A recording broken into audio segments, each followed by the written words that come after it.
अस्सलाम वालेकुम students. CS 317 theory of automata के कोर्स में मैं Aliza Qasim lecturer computer science हूँ। लास्ट लेक्चर में हमने Moore equal to Mealy machine देखा और उसमें हमने देखा कि इस टेबल के थ्रू दोनों मशीन्स की हमने जब आउटपुट देखी तो वो इनपुट के बिल्कुल यानी जो भी इनपुट हम इसको इन दोनों मशीन्स को देंगे ये दोनों इक्वलेंट आउटपुट प्रोड्यूस करेंगी। और अगर हम मूर मशीन के पहले लेटर को इग्नोर कर दें जो कि स्टार्ट स्टेट प्रिंट करती है। तो आज हमने जो थ्योरम देखना है वो है Mealy equal to Moore machine, यानी for every Mealy machine there is a Moore machine that is equivalent to it. तो प्रूफ क्या हमने करना है, let M be a Mealy machine at each state there are two possibilities for incoming transitions। अच्छा, क्योंकि जो Mealy machine है उसमें ट्रांजिशंस के साथ आउटपुट करेक्टर्स भी लेबल होते हैं विद इनपुट करेक्टर्स। तो दो पॉसिबिलिटीज आपके पास हो सकती हैं। The incoming transitions have same output character, क्योंकि अब हमने स्टेट के ऊपर करेक्टर को लेबल करना है, तो जो इनकमिंग ट्रांजिशंस होंगी हमने उनको देखना है कि फॉर एग्जाम्पल अगर ए इनकमिंग ट्रांजिशन है और वो 1 प्रिंट करवा रहा है उसके साथ आउटपुट लेटर, तो हमारी जो हमारी जिस स्टेट पे वो पहुंच रहा है उसके साथ हमने वही वाला लेटर मेंशन कर देना है। अब दो पॉसिबिलिटीज हैं, या तो सारी स्टेट्स जो सारी ट्रांजिशंस जो स्टेट पे आ रही हैं वो सेम लेटर प्रिंट करते हुए आ रही हैं या फिर डिफरेंट लेटर प्रिंट करते हुए आ रही हैं। सारी ट्रांजिशंस अगर सेम लेटर प्रिंट करते हुए आ रही होंगी तो हमें कोई मसला ही नहीं है, उस करेक्टर को हम उस स्टेट पे डाल देंगे और जो ट्रांजिशंस हैं उनके साथ हम आउटपुट करेक्टर्स को रिमूव कर देंगे। लेकिन अगर जो ट्रांजिशंस हैं वो डिफरेंट लेटर प्रिंट करते हुए आ रही हैं तो हमें उतनी ही नंबर ऑफ स्टेट्स बनानी पड़ेंगी जितने डिफरेंट करेक्टर्स हैं, और फिर उसके साथ उन ट्रांजिशंस को मैनेज करना पड़ेगा। फॉर एग्जांपल अगर कोई स्टेट क्यू आई है और उस पर दो डिफरेंट ट्रांजिशंस आ रही हैं, यानी फॉर एग्जांपल एक ट्रांजिशन 0 प्रिंट करवाते हुए आ रही है और दूसरी ट्रांजिशन 1 प्रिंट करवाते हुए आ रही है, तो आप दो स्टेट्स इंट्रोड्यूस करवाएंगे QI1 और QI2, और फिर उनकी ट्रांजिशंस को कैसे एडजस्ट करना है वो मैं आपको एक एग्जांपल के थ्रू एक्सप्लेन करती हूँ। So shift the output characters of the transitions to the corresponding new QI1 and QI2.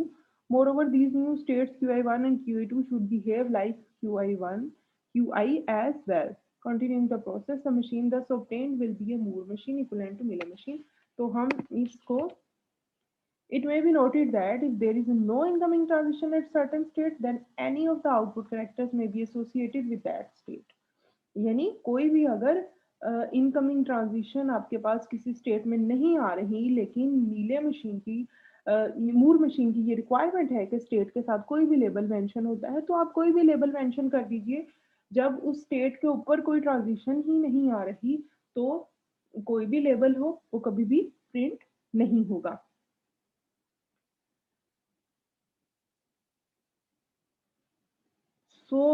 इसमें यह है कि अब इनिशियल स्टेट क्योंकि एक ही होती है, तो अगर इनिशियल स्टेट को हम डुप्लीकेट करें या फिर रेप्लिकेट करें उसकी डिफरेंट ट्रांजिशंस की बेस पे, तो उसमें से कोई भी एक स्टेट आप इनिशियल स्टेट चुन सकते हैं क्योंकि हमने लेबल्स एडजस्ट किए होंगे। ये हमारे पास एक मीले मशीन है, हम इससे मूर मशीन बनाना चाहते हैं। तो किस तरह से करेंगे कि सबसे पहले हम Q0 हमारे पास स्टेट है, इसका हमने देखना है इस पे इनकमिंग ट्रांजिशंस कौन कौन सी आ रही हैं।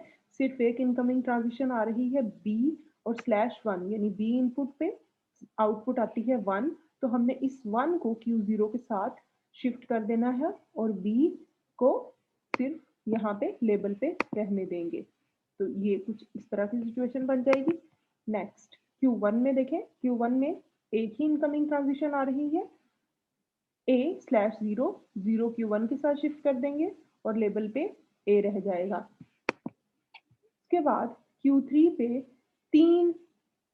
Q2 पे हमारे पास एक ही ट्रांजिशन आ रही है B, और वो क्या प्रिंट करवा रहा है 1, तो 1 को हम Q2 के साथ शिफ्ट कर देंगे। सो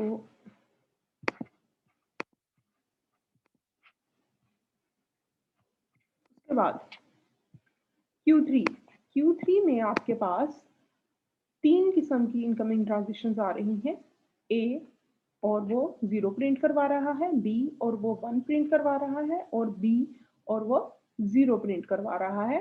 तो यहाँ पे A/0 B/1 B/1, तो क्योंकि डिफरेंट लेटर्स हैं, 1 भी इस स्टेट पे प्रिंट होते हुए आ रहा है और 0 भी, तो इस केस में हमें एक और Q3 इंट्रोड्यूस करवानी पड़ेगी, यानी Q3 1 और Q3 2 दो स्टेट्स होंगी जो कि हमें इंट्रोड्यूस करवानी पड़ेंगी। इधर देखेंगे Q3 1 और Q3 2।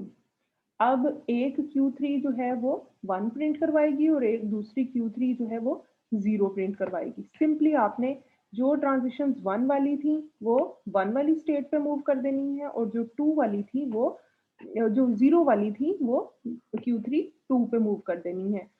और जो ट्रांजिशंस अब Q3 से निकल रही थी या फिर बाहर जा रही थी, वो दोनों स्टेट्स पे आनी चाहिए। फॉर एग्जाम्पल यहाँ पे B की ट्रांजिशन जो है वो Q0 पे जा रही थी, तो आपके पास B की ट्रांजिशन Q1 से भी Q3 1 से भी Q0 पे जानी चाहिए और Q3 2 से भी Q0 पे जानी चाहिए।